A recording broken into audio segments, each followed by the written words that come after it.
बहुत साल पहले की बात है। सुंदरबन नाम का एक बहुत बड़ा जंगल था। उस जंगल में तरह तरह के जानवर और पक्षी मिलजुल कर रहते थे। कोई किसी की मदद करता था तो कोई अपने परिवार के साथ खुशी खुशी जीवन बिताता था। उसी जंगल में दो ऐसे मित्र रहते थे जिनकी दोस्ती की मिसाल पूरे जंगल में दी जाती थी। एक था बुद्धिमान कौवा और दूसरा था सीधा सादा हिरण। दोनों हर सुबह सूरज निकलते ही अपने अपने घर से निकलते और साथ साथ जंगल की पगडंडियों पर घूमने लगते। कभी मीठे फल खाते, कभी हरी भरी घास वाले मैदानों में समय बिताते और कभी नदी किनारे बैठकर ठंडी हवा का आनंद लेते। दोनों एक दूसरे का इतना ध्यान रखते थे कि अगर उनमें से कोई थोड़ा भी परेशान होता तो दूसरा तुरंत उसकी मदद के लिए तैयार हो जाता। शाम होते ही दोनों अपने पुराने बरगद के पेड़ के पास लौट आते। कौवा उस पेड़ की सबसे ऊंची डाल पर बने अपने घोंसले में रहता था, जबकि हिरण उसी पेड़ की जड़ों के पास बनी सुरक्षित जगह में आराम करता था। कई सालों से उनका यही नियम था और दोनों का जीवन खुशी खुशी बीत रहा था। एक दिन वे दोनों जंगल के एक नए हिस्से में घूम रहे थे। तभी दूर झाड़ियों के पीछे छिपी एक चालाक लोमड़ी की नजर हिरण पर पड़ी। हिरण स्वस्थ, सुंदर और ताकतवर था। उसे देखकर लोमड़ी की आंखों में लालच आ गया। वो मन ही मन बोली, वाह, अगर मुझे इसका मांस खाने को मिल जाए तो कई दिनों तक भोजन की चिंता नहीं रहेगी। लेकिन ये बहुत तेज है, मैं इसे दौड़कर कभी नहीं पकड़ सकती। मुझे कोई ऐसी चाल चलनी होगी कि यह खुद मेरे भरोसे में आ जाए। उस दिन से लोमड़ी रोज दूर दूर से हिरण और कौवे पर नजर रखने लगी। उसने देखा कि दोनों हमेशा साथ रहते हैं और कौवा बहुत समझदार है। उसने सोचा, जब तक ये कौवा इसके साथ रहेगा मेरा काम नहीं बनेगा। पहले मुझे किसी तरह हिरण का विश्वास जीतना होगा। कुछ दिनों बाद एक सुबह हिरण अकेला नदी किनारे नर्म घास खा रहा था। कौवा उस समय पास के पेड़ से मीठे फल ढूंढने गया हुआ था। मौका देखकर लोमड़ी धीरे धीरे मुस्कुराती हुई हिरण के पास पहुंची। नमस्ते मित्र। लोमड़ी ने मीठी आवाज में कहा। हिरण ने चौंककर उसकी ओर देखा और 2 कदम पीछे हट गया। तुम कौन हो? मैंने तुम्हें पहले कभी नहीं देखा। लोमड़ी ने सिर झुकाकर कहा। मेरा नाम लावणी है। मैं कुछ दिन पहले ही इस जंगल में आई हूँ। मेरा यहाँ कोई अपना नहीं है। मैं कई दिनों से अकेली भटक रही हूँ। जब मैंने तुम्हें देखा तो लगा कि शायद भगवान ने मुझे एक अच्छा मित्र भेजा है। हिरण कुछ नहीं बोला। वो चुपचाप उसे देखता रहा। लोमड़ी ने फिर कहा, मैं जानती हूँ कि अनजान लोगों पर जल्दी भरोसा नहीं करना चाहिए, लेकिन अगर तुम मुझे थोड़ा सा भी अपनापन दोगे तो मैं तुम्हारी यह कृपा कभी नहीं भूलूंगी। हिरण का स्वभाव बहुत दयालु था। उसने कहा, दोस्ती करना बुरी बात नहीं है, लेकिन मेरे एक पुराने मित्र हैं। मैं उनसे सलाह लेकर ही कोई फैसला करता हूँ। लोमड़ी मुस्कुराई, लेकिन मन ही मन बोली, बस थोड़ा और समय, फिर यह पूरी तरह मेरे जाल में होगा। वो बोली, कोई बात नहीं मित्र, मैं तुम्हें मजबूर नहीं करूंगी। जब तुम्हारा मन करे तब मुझसे बात कर लेना। इतना कहकर वो धीरे धीरे वहां से चली गई। हिरण काफी देर तक उसके बारे में सोचता रहा। उसे लगा कि शायद लोमड़ी सच में अकेली है। उधर झाड़ियों के पीछे जाते ही लोमड़ी के चेहरे की मुस्कान एक चालाक हंसी में बदल गई। पहला कदम सफल हो गया, उसने धीरे से कहा, अब बस इसे अपने विश्वास में लेना बाकी है।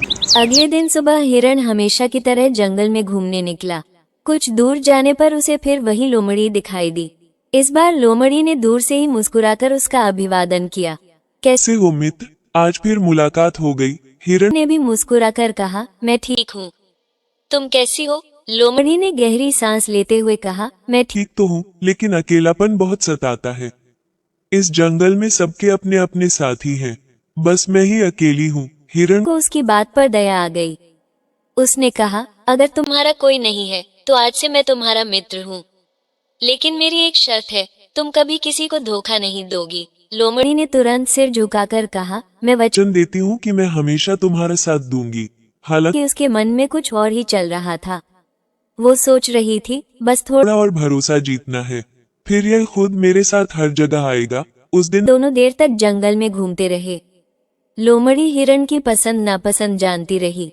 उसे पता चल गया कि हिरण को कोमल घास और ताजी सब्जियां बहुत पसंद हैं। शाम होने लगी तो हिरण बोला, चलो अब मुझे घर लौटना चाहिए। लोमड़ी ने पूछा, क्या मैं तुम्हारा घर देख सकती हूँ? हिरण ने बिना सोचे कहा, क्यों नहीं, चलो मेरे साथ। दोनों साथ साथ बरगद के पेड़ के पास पहुंचे। ऊपर डाल पर बैठे कौवे ने दूर से ही लोमड़ी को देख लिया। उसके चेहरे का रंग बदल गया।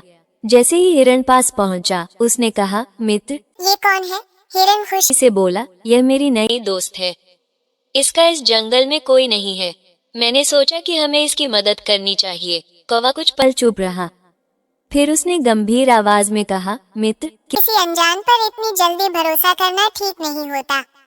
हर मुस्कुराने वाला इंसान या जानवर सच्चा नहीं होता। लोमड़ी तुरंत बोली, लगता है तुम्हें मुझ पर भरोसा नहीं है। कौवा बोला, भरोसा कमाया जाता है, मांगा नहीं जाता। हिरण को कौवे की बात अच्छी नहीं लगी। उसने कहा, तुम बेकार में शक कर रहे हो। ये बहुत अच्छी है। कौवे ने शांत स्वर में जवाब दिया, मैं सिर्फ तुम्हारी भलाई चाहता हूँ। फैसला तुम्हारा है। इतना कहकर कौवा उड़कर दूसरी डाल पर चला गया।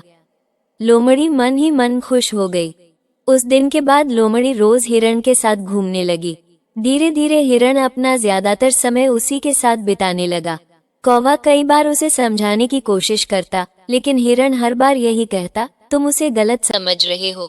एक दिन लोमड़ी मुस्कुराते हुए बोली, मित्र, मुझे एक ऐसी जगह का पता है जहाँ इतनी स्वादिष्ट और हरी भरी घास है कि तुमने पहले कभी नहीं देखी होगी।